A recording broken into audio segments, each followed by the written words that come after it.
Bienvenue sur Horizon News, votre source d'actualité africaine qui vous informe vite, bien et sans détour. Ce soir, alerte maximale au Bénin, coupure d'électricité suspecte, bulletins qui disparaissent dans le noir, résultats truqués devant le ministre de la Justice.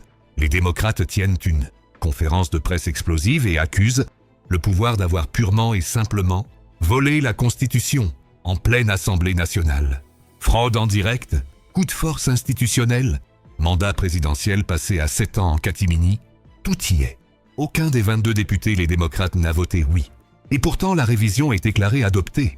Restez jusqu'à la fin pour entendre leurs preuves accablantes et leur appel au peuple béninois. Si vous voulez que ce genre de scandale ne passe plus sous silence, abonnez-vous maintenant à Horizon News, activez la cloche, aimez et partagez massivement. L'Afrique mérite la vérité. Bonsoir chers journalistes, bonsoir chers collègues députés. Alors nous sommes là ce soir pour une conférence de presse par rapport à la situation qui a prévalu à l'Assemblée nationale depuis hier jusqu'au petit matin d'aujourd'hui. Comme vous le savez, une proposition de révision de la Constitution a été introduite lors de la section budgétaire. Alors, cette proposition de révision de la Constitution portait spécifiquement sur l'institution du Sénat dans notre Constitution. Et par rapport à cela, la position du Parti Les Démocrates était assez claire. Nous pensons que, à l'heure actuelle, la question du Sénat, n'a pas fait l'objet du débat au sein de notre peuple. À partir de cet instant, il y avait des préoccupations plus importantes. C'est la raison pour laquelle nous n'avons pas été favorables à l'idée de cette révision de la Constitution. Alors, je vais essayer d'expliquer un peu les étapes pour en arriver à l'adoption de cette Constitution. Je crois qu'il y a deux phases. Il y a la phase de la recevabilité de la Constitution, et la phase de l'adoption. Au niveau de la phase de la recevabilité, pour que cela soit recevable, il fallait 3/4 des députés, soit 82 députés. Je crois que la mouvance avait ses 82 députés. Nous avons procédé au vote, mais avant le vote, nous avons décidé quel type de vote fallait-il. Est-ce que ce serait au bulletin secret ou à la tribune? Je crois que la majorité a proposé que le vote soit secret. Et au niveau de la minorité, nous avons souhaité que cela soit à la tribune. Ce qui nous a obligés d'aller au vote. Et comme ils sont majoritaires, d'accord, ils ont remporté le vote et nous avons été contraints d'aller au vote secret. Alors, lors de ce vote, on s'en est sorti avec 22 non et 87 oui. Vous comprenez? Ça veut dire donc tous les députés du groupe parlementaire Les Démocrates n'étaient pas favorables à la recevabilité de cette révision de la Constitution. Alors, une fois qu'ils ont eu 87 et nous n'avons eu que 22, ça veut dire que la révision de la Constitution est devenue recevable. Il faut passer alors à la seconde étape. Alors, à la seconde étape, puisque c'est au bulletin secret, nous nous sommes organisés pour que seulement sur les 22 que nous fassions des procurations, pour que seulement 11 votent et chacun des 11 avait une procuration. Et c'est ça qui nous permettait d'avoir les 22 votes au complet. Rien ne pouvait nous empêcher, d'accord, de ne pas avoir les 22. Donc c'est sur cette base que nous sommes allés au vote pour l'adoption.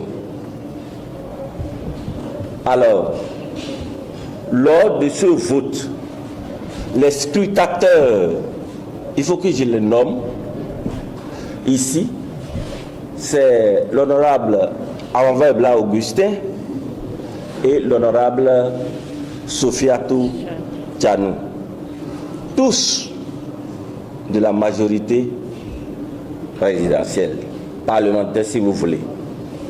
Donc ce sont les deux scrutateurs, ceux qui étaient appelés alors à organiser cette élection-là. Alors, lors du vote, je peux vous assurer ici que les 22 députés ont voté non.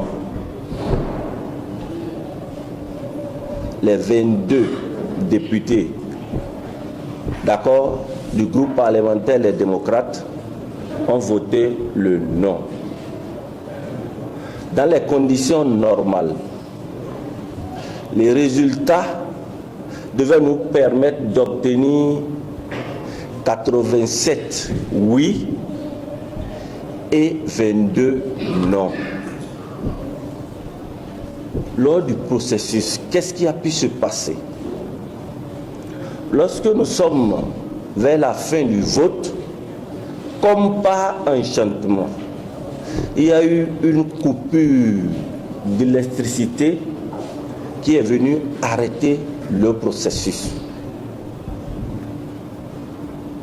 Oui, une coupure d'électricité, comme on n'en a jamais eu. Et nous avons demandé alors à ce que le processus s'arrête. Mais malheureusement, le courant est revenu et ce processus a continué. Donc,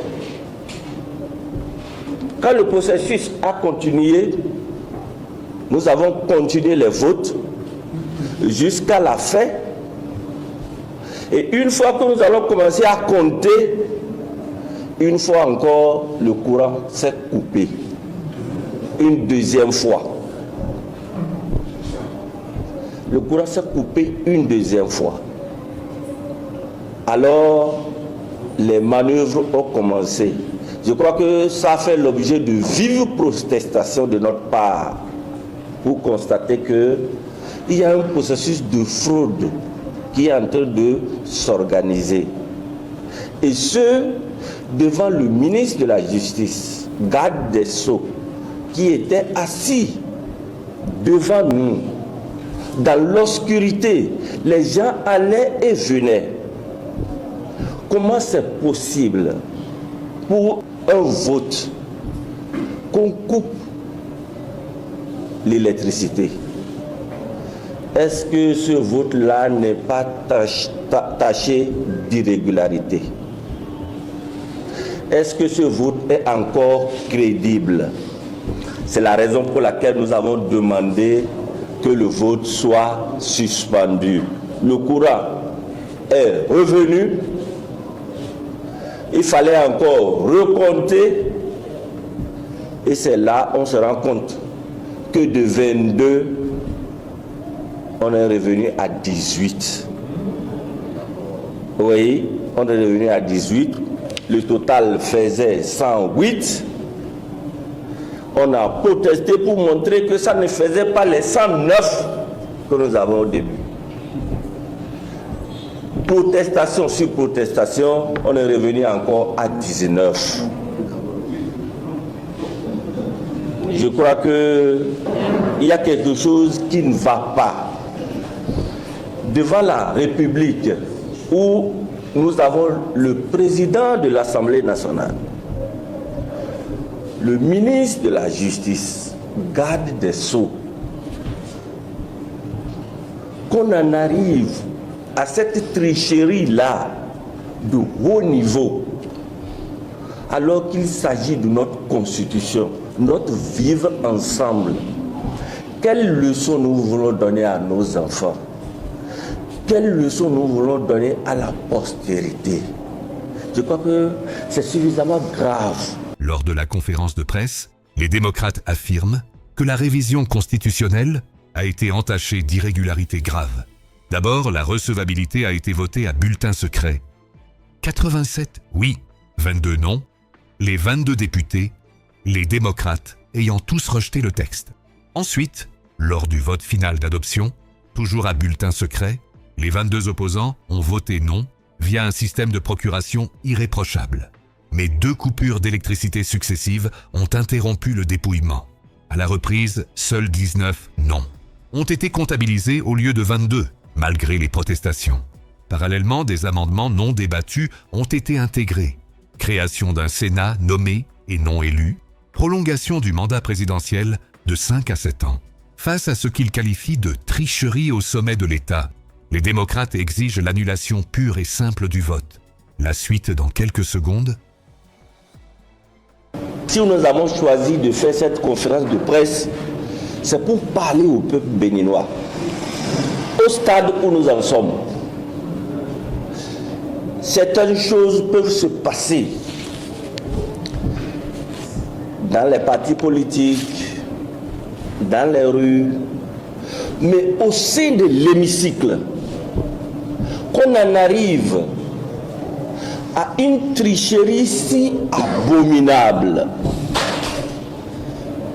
J'estime que c'est extrêmement grave pour qu'on puisse l'accepter. Et le pire, c'est que ça modifie désormais notre loi fondamentale. Nous pensons que ce vote doit être purement et simplement annulé. C'est la seule solution que nous trouvons. Il faut que ce vote de constitution soit purement et simplement annulé. Parce que ça ne répond à rien. Nous sommes partis sur l'institution du Sénat. De cette institution, il y a eu des amendements, d'accord, qui ont conduit au changement du mandat de 5 ans à 7 ans. Pour les présidentielles d'abord, ensuite pour les législatives et pour les municipales et les communales. Ce qui n'était pas dans la mouture initiale.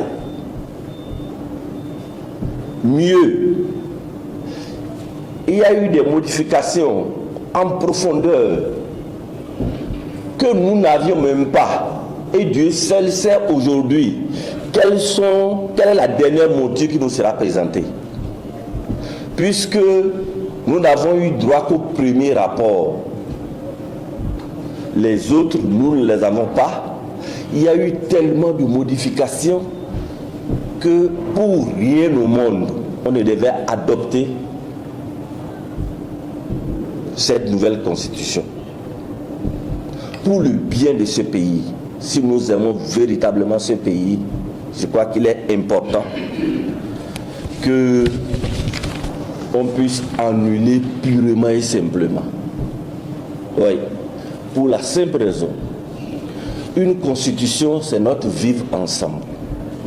Et nous avons érigé le consensus comme un élément à valeur constitutionnelle. il faut tout au moins réaliser un minimum de consensus. Si on ne l'a pas réalisé, au moins faisons les choses dans les règles de l'art.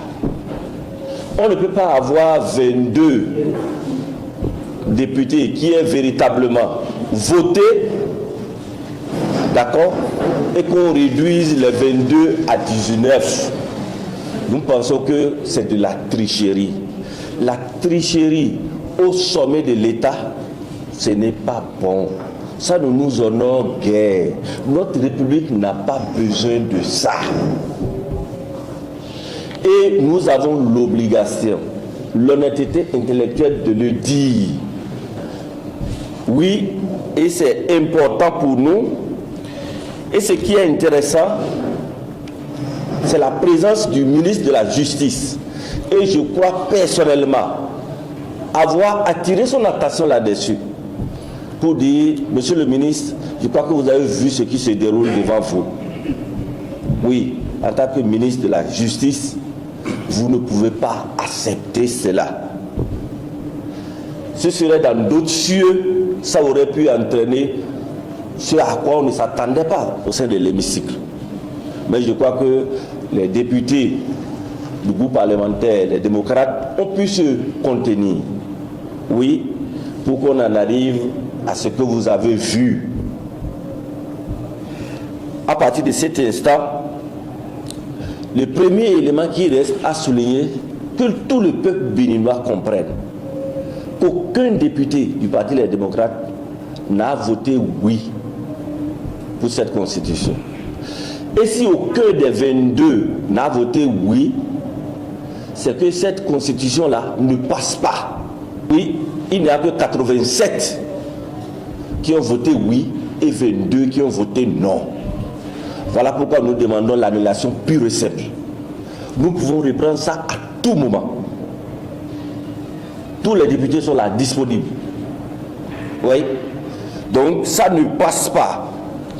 Pour nous, cette révision, c'est un coup de force.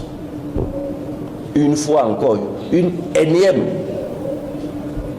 Comme le régime de la rupture aime le faire, ou du moins a toujours marché à pas forcer. Je crois que c'est dans ce contexte-là qu'on est encore. Et c'est regrettable. Pendant que nous sommes à une période électorale et qu'on en rajoute encore, dans quel intérêt?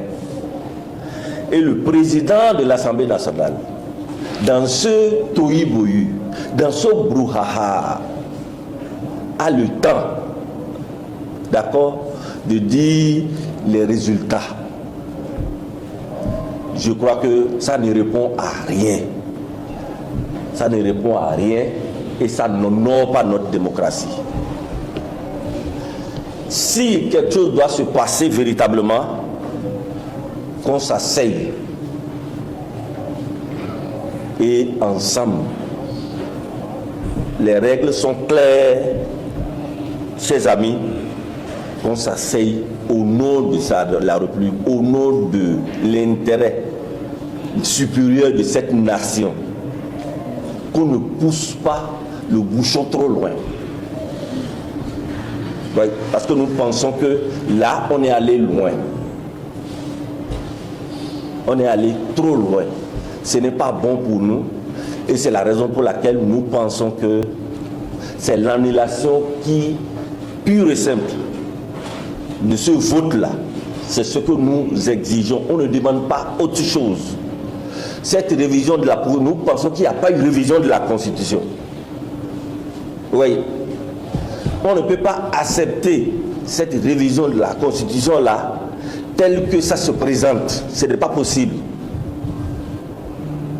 Et nous avons apporté en son temps tous les éléments, d'accord, qui montrent que cette révision de la Constitution, dans les Sénats, soit c'est au suffrage universel, direct ou indirect. Ici, on désigne purement et simplement. Ce n'est pas normal. Ça ne se passe pas. Oui. Et mieux, on dit, sur 7 ans, il faut une trêve de 6 ans. Dans quel pays on est? Ça dépend à quoi? Donc tous ces éléments-là montrent que Cette constitution ne peut pas être votée par les députés du Parti des démocrates. Donc c'est pour vous dire aujourd'hui que nous, députés du Parti des démocrates, nous n'avons pas voté, aucun d'entre nous n'a voté oui. C'est juste de la mascarade. Que ça soit clair pour tout le monde. Et la solution que nous trouvons, c'est l'annulation pure et simple. On n'a pas une nouvelle constitution dans notre pays. Notre position est assez claire. C'était Horizon News, vous informez vite, bien et sans détour. Au Bénin, les démocrates crient à la fraude et exigent l'annulation pure et simple d'une révision constitutionnelle adoptée selon eux dans l'obscurité, littéralement. Une crise institutionnelle majeure est en marche. Dites-nous en commentaire, pensez-vous que ce vote entaché d'irrégularité peut tenir ou le Bénin s'engage-t-il vers un nouveau bras de fer politique? Si cette affaire vous révolte ou vous interpelle, aimez, partagez et surtout abonnez-vous à Horizon News avec la cloche pour suivre chaque rebondissement en temps réel. L'Afrique a besoin de votre vigilance.